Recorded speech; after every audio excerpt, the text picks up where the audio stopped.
The topic of this video is something that I am very passionate about, and I actually kind of sprinkle it into a lot of my other videos because I really do feel like it's something that nobody really considers or even thinks about, but is actually a huge reason as to why the NBA just doesn't maybe feel the same as it once did, or why we have so many people complaining about the league or viewership going down, whatever it may be. All of the NBA discourse, I feel like, circles back to nostalgia. But thankfully, this topic has become more and more talked about after we saw a little podcast clip, I'm assuming, from what Basketball Reference calls him, Buffet of Goodness. Yeah, so we got a clip from him talking about how nostalgia is killing the NBA. Let's go ahead and listen to kind of this take and what he has to say. Nostalgia is killing the NBA. 90s basketball, Michael Jordan and Kobe, was not as clean as y'all think it was. Y'all forget that Jordan left the league for 2 years.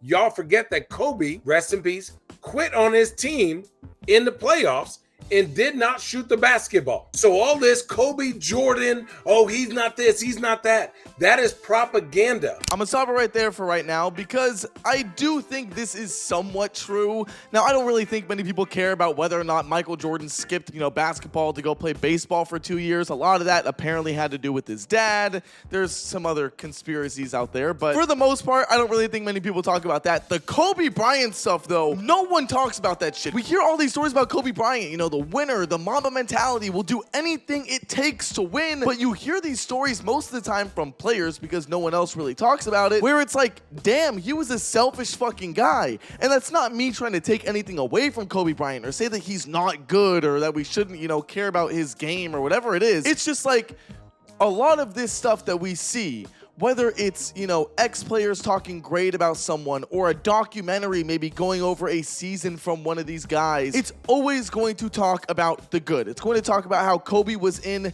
the fucking gym at 5 a.m. every morning. And even though that's true, it doesn't feel like they talk about the other things, like him maybe not being a good teammate or him doing something else, pretty bad. Whereas if it happened today, if Anthony Edwards said, you know what, I'm shutting everybody else out and I am going to just shoot the ball like no other, everyone is going to be saying, Kobe wouldn't have done that. Kobe would have done what's right for the team. Jordan would have played like a team player. And we're going to get into the whole comparison of players later on in the video because that's arguably a worse thing for the league. But this is just really true. No one talks about the low points. They don't talk about the negative moments. They only talk about the good, even if it's very inflated and not actually what happened. But anyways, let's go ahead and let the Buffet of Goodness finish what he has to say. Every great player, whether that's Ant, Wemby, Braun, Steph, this, that, they compare him to a motherfucker 40 years ago.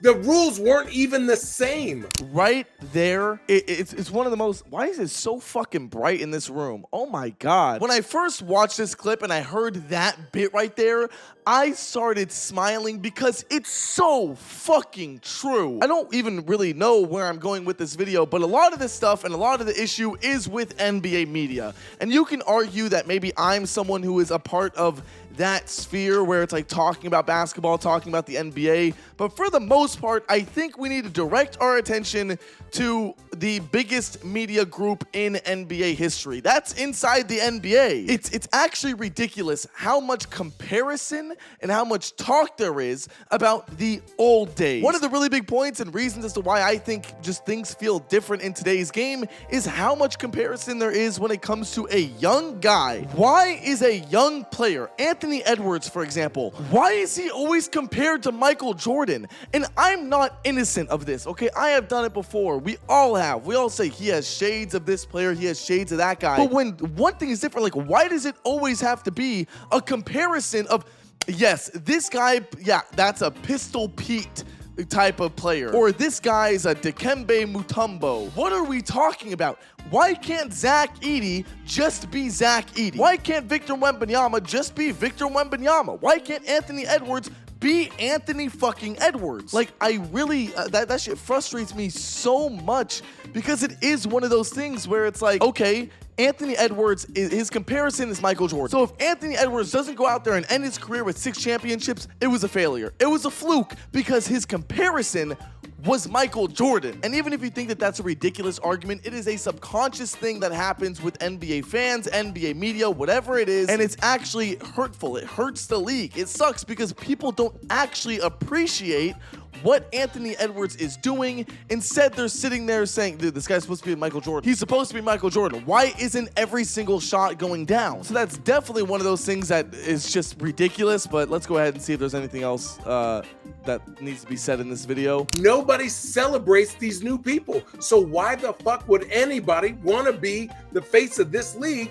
where you're going to get shitted on every network for not being somebody from 40 fucking years ago? Exactly what I just said right there.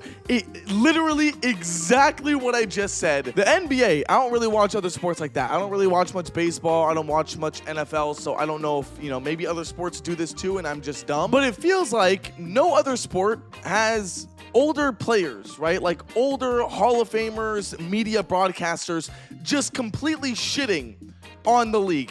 Whoever it is in the NBA, you can be like Nikola Jokic, a multi-MVP, Joel Embiid, multi-MVP, NBA champion, Hall of Famer already at a young age, whatever it is, you're getting shit on. It's not like you can't criticize players. It's not like, everybody has to just be praised nonstop and nobody can be wrong or nobody can have a bad game.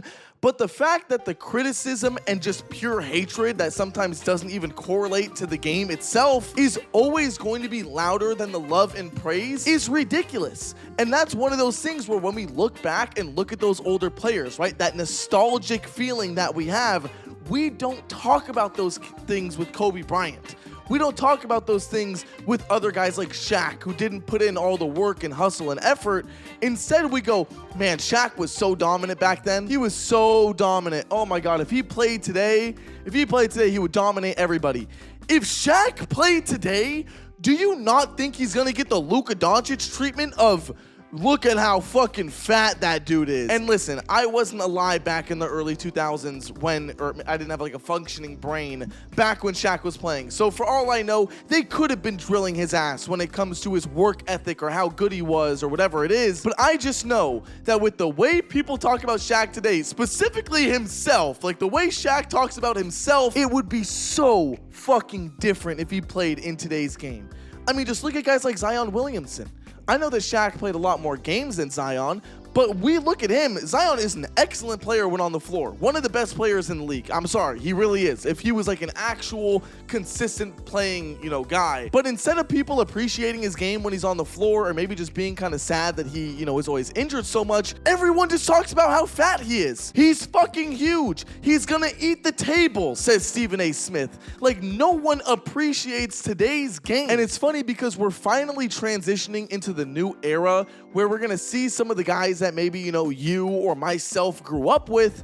And, we saw all the hate that they would get throughout the years, all this unnecessary bullshit where no one would appreciate their game. And it's going to instead turn into like the nostalgic era, right? I think the best example is the Cavaliers and Warriors finals runs. The years where they were just in the finals nonstop and the NBA season would start and we already knew what the postseason was going to look like. No one liked that. We were not fans. We did not like watching the Golden State Warriors win championships. We did not like the Cavaliers in the finals. We wanted something different. We wanted just something else, like anyone, please. But as soon as that era ends, as soon as it feels like, okay, yep, LeBron's not on the Cavs anymore and the Cavs are rebuilding, the Warriors did end up winning a championship later on. But when their era started to kind of fizzle out, everyone's missing that era again. Oh my God, that was the best finals. That was the best finals, man. I miss having those guys in the finals. Bitch, you were just hating on them like 3 years ago. And I think that it's actually so unhealthy for NBA fans or NBA media as a whole to have that mindset, because why can't we appreciate these things in the moment?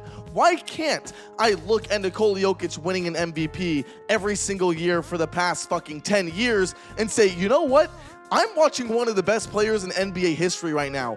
This is amazing. But instead, we're sitting here and talking about, oh, it's so repetitive. It's so, him again. And once again, I am guilty of that, and I am trying to get better at that, okay? But I do think it's something that a lot of people need to work on. Nostalgia is so clearly ruining so much of the NBA as a whole, and it's going to be one of those things where we look back at this era where we're seeing a bunch of parity, right, around the league, where this team might win a championship this year, but then this other one comes in the next year, and now the Pelicans are fucking contending for a championship in 2 years. Like, whatever it is, we are going to probably look back at this era when another team, most likely the Lakers with Luka Doncic, start their new dynasty, and we'll say, man, I miss when it was a toss-up of who would win a championship. And it's just gonna keep on going and doing the same thing because media as a whole, media, fans, whatever it is, cannot appreciate the current game. We are seeing some of the best basketball that the NBA has ever had in their entire history, and people still complain.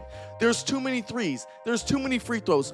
Watch 5 fucking seconds of a game from the 90s or even the early 2000s, and you will want to put a gun to your head. I'm sorry. I don't know if this is just me being one of the younger generation guys and not really caring about how the older games were, but they weren't that good. They were not as good as you think they were. They were not as fun as you thought. It was only like that because you have a nostalgic bias towards that era, and that's the only reason why it's good. Today's NBA is 10 times more fun, but the media is 10 times more negative, and it's actually miserable. That being said, this was probably one of the more random videos I've ever done because this topic just had me so like, oh my god, I needed to talk about it. So if you did enjoy, be sure to like and subscribe. Comment down below your opinions. Do you think nostalgia is killing the NBA, or is the NBA just falling off? I also want to reiterate, I know that there are a ton more problems than just nostalgia in the media in the NBA. We have problems like, too many advertisements. It's insanely expensive and impossible to actually find and watch these games. I know that there's a lot more problems,